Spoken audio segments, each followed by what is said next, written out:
Viewers and subscribers, welcome back to Beating the Press podcast. I am your host, Rafa. Now, today we're going to be reviewing the two big, exciting matches which took place on the weekend. First up, we will look at Chelsea versus Everton. And then, of course, the league leaders, Arsenal, who took on Crystal Palace. Now, joining me tonight to review these two matches, we have with us Supah Size. Yes.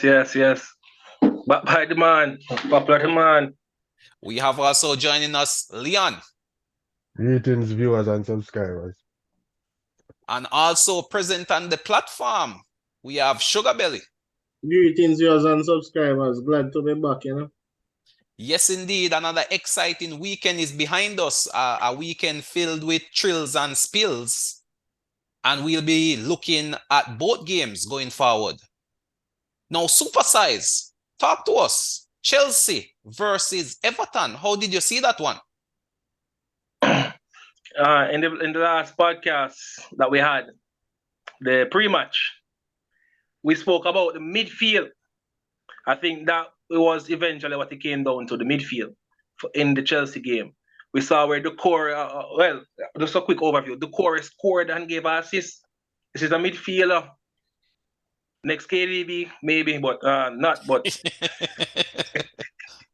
Overreaching there, brother. Overreaching there. No, quite within the grasp. Goal and assist is unheard of from a defensive midfielder. So I think that was a great display. Great display. And we also spoke of that. So it's great to see that things that we spoke of were actually things that played out in critical moments and led to Everton salvaging a point.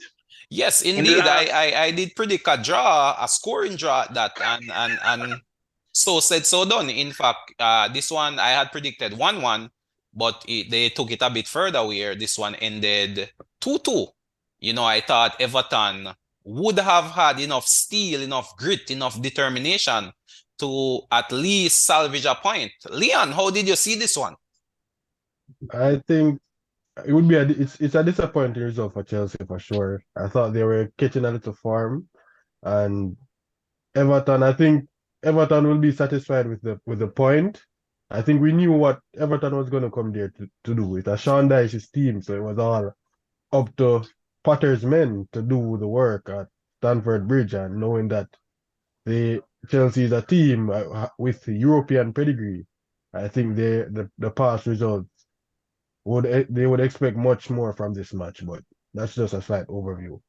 Yes, definitely. Before this fixture, Chelsea was definitely on the rise. But of course, Everton is also fighting for points down there in the relegation scrap. But Sugar Belly, I'll bring you in at this point. Talk to us. What's your take on this result and indeed this match? A precious point for Everton and 2 points lost for Chelsea, who I thought controlled 90% of the run-ins on Saturday. So it was very disheartening to see those 2 points drop. No surprise as well, because we have seen this inconsistent Chelsea side practically all season. So it came as no shock to most. So we have to take it and move on. Definitely. Yes, I can sense the disappointment there in your voice there, Sugar Belly. A long-time Chelsea fan really feeling the pressure at this point in time. Potter coming under tremendous scrutiny since taking over, and results aren't what I figured the Chelsea fans would have expected. Well, definitely. Yeah. Chelsea, it was once again a brilliant showing. I think Chelsea played very well comparing to the last 3 or 4 games, albeit we didn't get the 3 points. I saw where there were many improvements.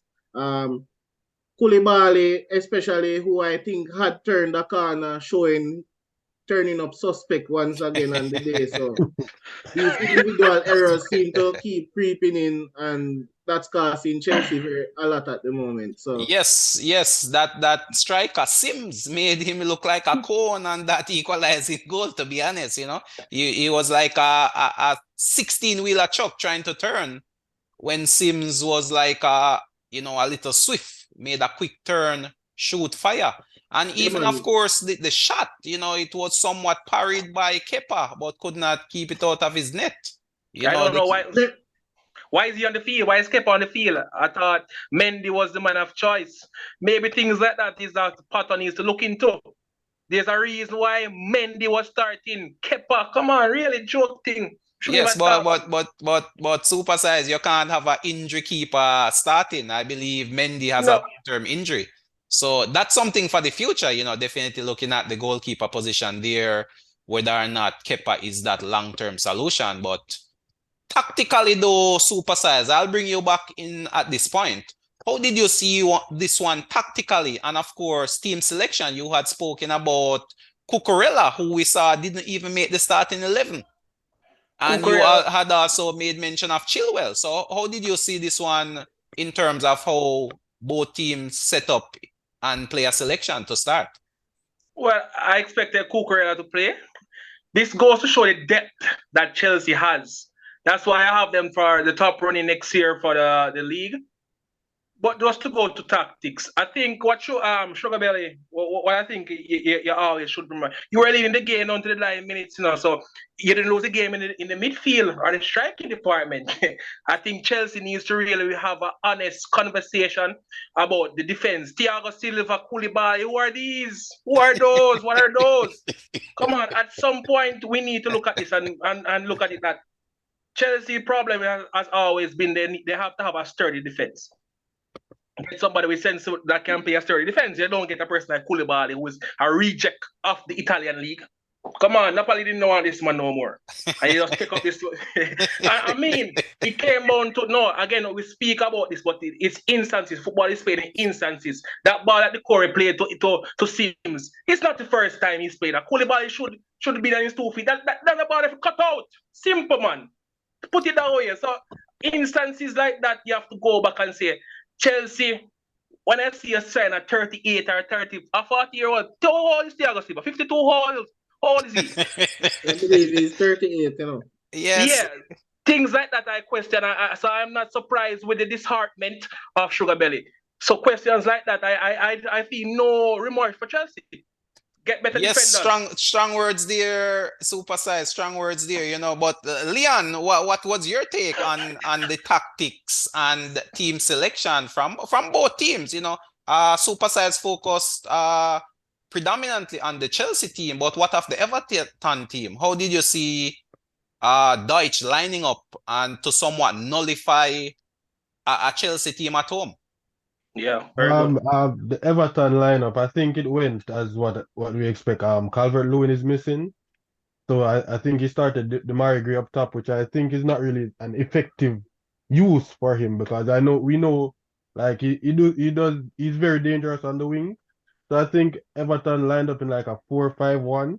We know that Sean Dykes play energy and power in that midfield three, and I think even though Chelsea was they dominated possession, I think that's what Sean Dykes had planned. Like give Chelsea the ball and let them try break them down. And on the set pieces, we all know that that's one of the key strategy of Sean Dykes is to target set pieces. And I think Chelsea defensive capabilities in that area, they fell asleep. And I just think that Chelsea overall was a little bit too. They were playing casually, even after taking the lead. I don't see like any incentive to go and go 2-0 up or anything. They were just like strolling, dominating the play. I think Felix had a good game, and I think also the substitute was kind of puzzling with Potter because I think after the first goal, I saw him take off Pulisic for Gallagher, and then even I think later in the match, I saw him he's taking off Fafana for what I forgot that young Chalobah. defender. Yes, Chalaba. that defender, and as we can see in the last goal, it was on that side where Chalobah was nowhere to be found. It was Koulibaly over there, and that's normally a space where the right center defender in a back three normally occupies. So I just think the substitute was negative on Potter's side, and we saw the substitute change the game for Everton. We also had Conte on the bench. Probably he's not as fit yet, but he's on the bench. So and Mudryk didn't come on at all. I think Potter changes from like a 3-5-2, removing a attacker and keeping a midfielder, which I just see them as negative changes, to be honest. Yes, at that point in the game, he seemed to be planning to lock shop, as we With would say, you know. with But very suspect unfortunately, defenders. Sims found the key to that lock, you know. But Yeah. Sugar Belly, being a diehard Chelsea fan, tactically, how did you see it? Tactically, the game was as I expected. Everton only threatening on the break or on the seldom break or from set pieces. Chelsea, very defensively sound 90% of the time. However, this season, we have been having problems conceding goals from set pieces, and that's where Everton came back into the game from a corner kick, I think. Yes, So, yes. ball dropping in the box. So, sometimes I question zonal marking because even Everton, Sean Dyke had his height on the field. However, Chelsea seemed to drop off when the set pieces are being taken, and instead of going drop off into a zone instead of going man for man, which would have probably made things better. You can give a man a little nudge and the ball bounces out or something. So that was one of the areas where I think Chelsea lost the game.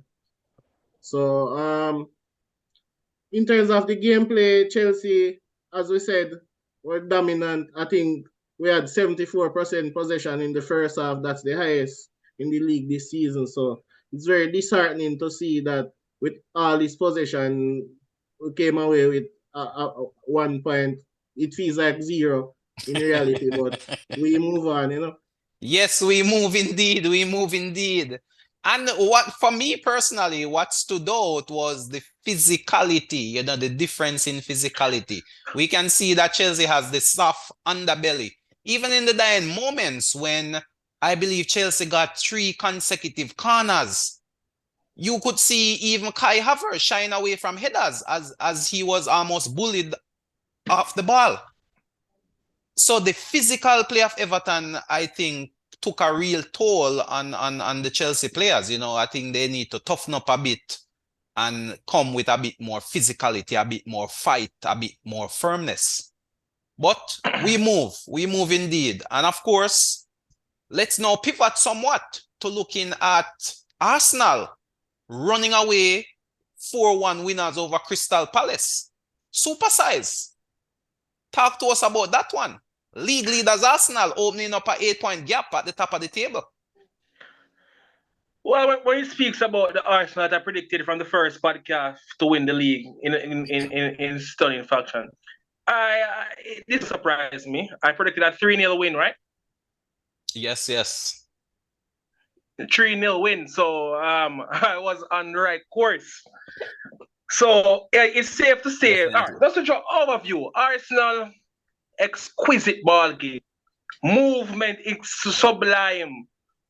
I wonder if Crystal Palace, they didn't rub the crystal good enough, and if they could see the outcome, they would have stayed up. But Supah Size, I recall you predicting an upset, as a matter of fact. We can check back the tapes. yes, upset. Yes, we recall you predicting an upset. You saw Crystal Palace would fly Arsenal out of the stadium. That's what you told us here. We can check the tapes. I got that one utterly wrong. I got that, yes. Looking back, I got that one utterly wrong. But let me share this though. The thing that I like with this Arsenal side, they are proving themselves. So it's good to say that, yes, 15 games, but as we progress, 10 games left, 5 games. All right, let's not go into details. Let's leave that for a key moment happen. But it's coming down where all is proven themselves, and centre backs holding is coming in and holding their spot. But again, Supah Size, I recall you saying Arsenal lacks true depth. That has been your mantra. So are you now changing your tune? No. Why would you think that? Remember, Rob Holding is just Holding. Come on, he came on and had a good game. And there were instances in the game where Rob Holding showed why he should be on the bench. Numerous, I can allude to minutes. This 2 minute where some utter garbage out of position, the ball played over, Partey come and do the cleanup. Come on, this is why we have Partey in the side. So let's not go there. Rob Holding's just a good English two-person who can kick the ball. There's nobody to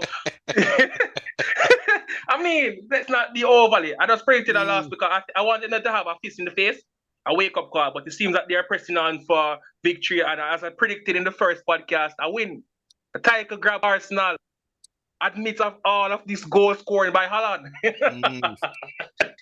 Well, again, the Arsenal train continues to roll. 4-1 winners look fairly comfortable. However, I think a key moment in that game, a key turning point for me, was in and around the 11th minute when Zaha melted out Ben White and had that shot which hit the upright and then ricochet for a corner off the keeper. A very critical moment. It could have changed the course of that match. But Leon, how did you see it?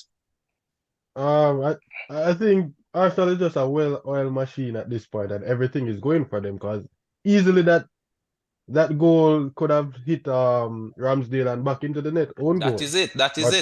The ball is not going in. So I just think Arsenal, a nice bounce back win from their disappointing loss to Sporting Lisbon.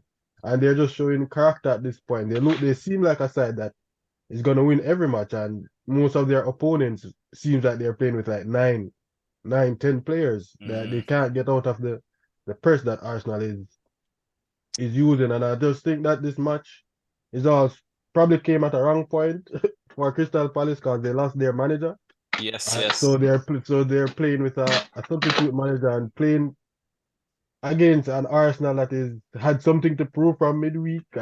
It's probably just the wrong time for Crystal Palace, but Arsenal is looking like a well-oiled machine at this point. Yes, indeed. Crystal Palace has indeed been lacking goals over the course of the season. And again, this match depicted the very reasons why. We saw them opening up Arsenal a number of times only to either hit the target or miss the target, I should say, or the keeper coming up with a fairly easy save. Again, Zaha, the talisman who most of what Crystal Palace does well goes through him. Again, had a decent game, a few bright sparks here and there. And as I mentioned earlier, that key moment early in the game, he could have definitely given Arsenal something to consider. But Sugar Belly, how did you see this one? What's your overview of both teams? Very dominant performance by Arsenal. I think Crystal Palace, albeit they got 4-1, they can take some positives from this game going into the relegation battle where we see they're managerless. However, I think it's the first since post-World Cup that we've seen this Wilfred Zaha. So that's one positive to draw from this game for Palace. On the other hand, Arsenal, as we said now, they were totally dominant in attacking areas and defensively as well. Crystal Palace had the seldom chance here and there. I think they even had a goal ruled out. So that's right. Yeah, man. So not to beat themselves, Crystal Palace have to move on. It's the nitty-gritty part of the season now, so they can't dwell on this performance. However, on the Gunners' perspective now, surely all doubts now of not winning the league should be out the door, definitely, because repeatedly I've been hearing Arsenal fans claiming that their aim this season is not necessarily to win the league, but to finish top 4. But in this position, not winning the league seems unimaginable. So yes, and would be a big disappointment at this point in time. With 10 games to go and an 8-point lead over Man City, with Man City not necessarily firing on all cylinders. Huh? Yeah, it would have been a disappointment. Definitely. But Supah Size, I'll bring you in at this point. Tactically, talk to us about the tactics of both managers. Crystal Palace on one hand and also Arsenal. Okay, the Arsenal. So, let's be real. Any Arsenal fan telling you that they're trying to win the league is because they know that Arsenal is Arsenal. But let's not dwell into that. Cool. The tactics going to this now. Arsenal. No, let's be real. Arsenal. What they had back Martinelli. Martinelli, he missed the penalty in the last game that they played against Lisbon. So what he came back now and he scored the opener. I like Martinelli and I like Saka for two reasons. They're vicious. I can see hunger. I can see stepping in the front three. I can always put trust in the front three to always come out. The midfield is good. My question with this, putting in Rob Holding and you're putting in Xhaka and then you put Rob Holding, Xhaka and Partey. That kind of show me. I think Arsenal has a severe what you call it now, weakness in the midfield in where Partey is doing too much mop-up work. If you understand what I mean. So isn't that the reason he's there to mop up behind the midfield or in front of the defense? That's his role. Okay, cool, but mopping up in front of a defense too often from persons like Rolling or Xhaka that are not clean on the ball, I don't think that is fair for for in the midfield. So there are gonna come times now when persons gonna be untied the ball, but I saw where Partey is doing too much of that and it's being praised. So I think Arsenal should look into that. Yes, it's good that you're having a good player. A player should not be exhibiting his skills so much in instances where other players are shortfalls. I see. I can understand your point for sure. Personally, I didn't really see that in this game in particular. I don't think Partey was being overworked, so to speak, with the inclusion of a Rob Holding. I thought Rob Holding had a fairly decent game, Arsenal didn't look like they missed Saliba, so to speak, Their defense wasn't breached on too many occasions. No, a but few that's one-on-one chances, but their defense was never split apart, so to speak. No, so I thought Holding and Partey had a fairly decent game. No, but you spoke of Zaha hit the post against Ben White. So things are like Ben White is no tied. I can pull up the stats for Ben White. The Arsenal coming out, I think the ball retention is high, but when you're playing a possessive game, I think untidy passes can hurt you a lot. And Partey is doing a lot of has been doing the work. Let's see if he can do that for the next 10 games. Yes, indeed. I'll bring you in at this point, Leon. Tactically, how did you see it? Crystal Palace, as you mentioned, manager less currently are going through a manager transition. I thought that was a surprise sacking. I thought Vieira might have been given this game with the international break coming up. And then if results didn't go their way as this game proved, then you would bring a new manager in. But to sack just before this big fixture definitely seemed to have hurt the Crystal Palace chances, and pretty much, Arsenal went into this game with a leg up. How did you see it from a tactical point of view there, Leon? I mean, it's a very surprising sacking because of the international break. One would think they would do it after the international break is begin, but I think Vieira did well at Crystal Palace. I think he was unlucky in some sense with Zaha being out for most of the time. I think even in preseason, I think he had to have two different teams because I remember they played us and it was mostly youth players. I think most of their starting level had to stay in England because I'm not sure what happened. But tactically, I didn't think Partey had much to do because of this Arsenal system. Even with Rob Holding stepping in, I think teams rarely create chances against Arsenal. It's probably few chances that happens in every football match, but based on their system, after losing the ball, they hunt it in packs. Yeah, pressing packs. So normally it's a high turnover rate in the opponent's half, and that's where Arsenal did the damage. But a key tactical point I saw in this match was the right-hand side. I think Ben White had a lovely game. Also, Ben Blanco. Well, yes, he created that assist for, I believe, the second goal, if memory serves me right, from Saka. As Kier would say, Ben Blanco. I think Zaha is a main attacking threat for Crystal Palace. We all know Zaha, he doesn't really want to track back, so he will track back the odd time right there, but he's not switched on all of the time. And you could see where Ben White and Saka just overloaded that wing back there, and I think Yes, I three. just to Oh, come in here, Leon. But yes, you made that point about Ben White, and that's how that goal, that second Saka goal developed. Ben White pinched the ball off Zaha.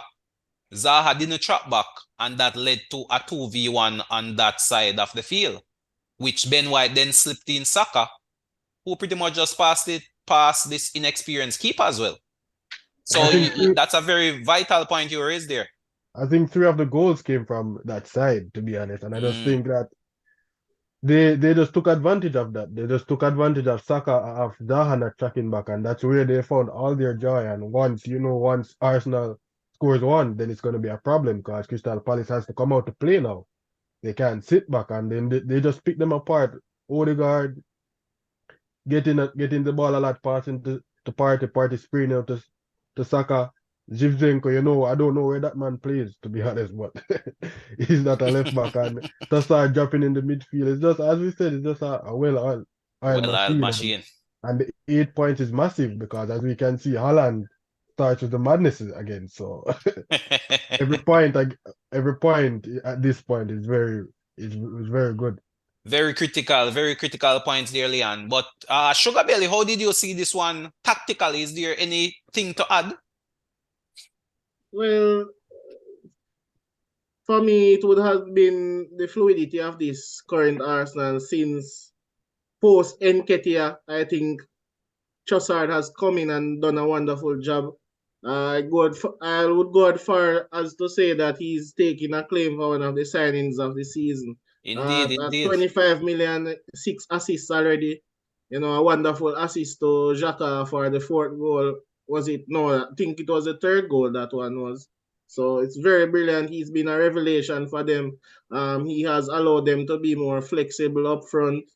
And I think Saka and Martinelli has gotten more consistent with him around. We see them scoring about 4 goals apiece in the last 2 games. So that's one thing where Arteta should be less worried now, especially Gabriel Jesus back to the Yes, fore yes. as well. It's a good headache for him to have going into these last fixtures. So Lots of attacking options. I'm very impressed by this Arsenal team, and I don't see them not winning the league. So If Yes, if Arteta I can, definitely showing some quality in depth, especially as you mentioned in the attacking third.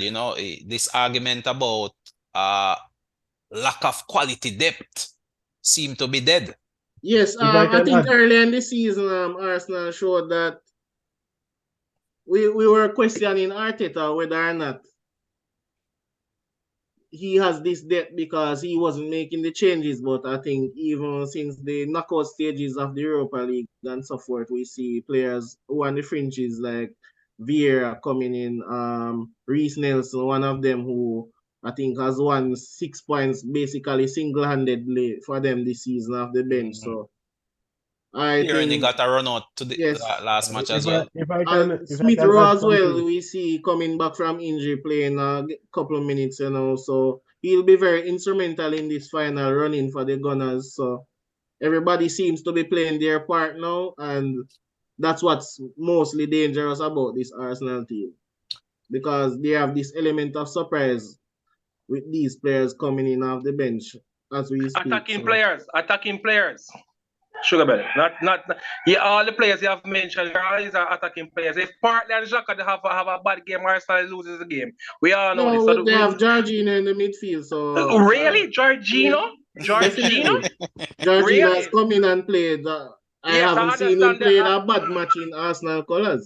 I think Yes, I understand the affliction that he used to wear the shirt of your team, but come on, let's be real. Our Georgina at 30 is more in that just dressing room for leadership experience more than gameplay. Come on, really? All Arsenal. right. Okay. I Let's not I let's not give too much high praise, because I, if I literally dwell and turn Arsenal, they're just come on. Let's not do this. Don't do this. I think Arteta learned from last season actually because if you can remember correctly, last year January, Arsenal sold Aubameyang and didn't replace him with anybody.